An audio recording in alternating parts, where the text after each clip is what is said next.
Diddy Combs was back in court today to be arraigned on 2 additional charges. The music mogul now facing numerous charges, including sex trafficking.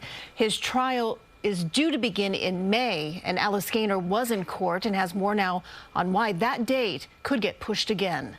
55-year-old Sean Diddy Combs entered the courtroom in tan prison clothing and blue slip-on shoes.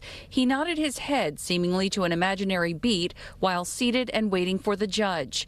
Combs pleaded not guilty to another superseding indictment, which adds 2 charges, bringing the total to 5 counts. He addressed the judge as judge or sir.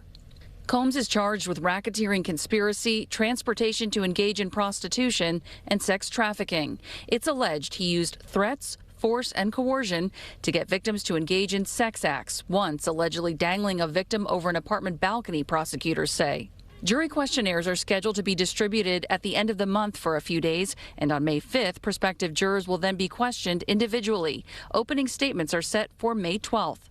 But defense attorneys brought up a discovery issue regarding emails and chats for one of the alleged victims who worked for Combs, saying a 2-week adjournment related to this material might be necessary.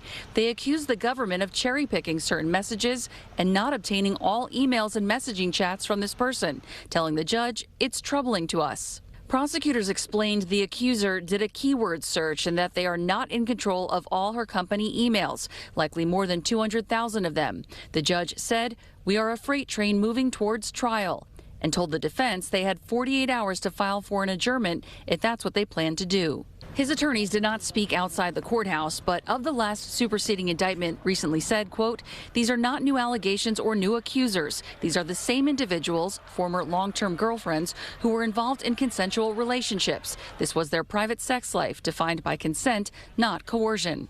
No friends or family in the courtroom today for Sean Combs. The judge said there is another pretrial hearing scheduled for Friday. Outside of federal court in Lower Manhattan, Alice Gaynor, CBS News, New York.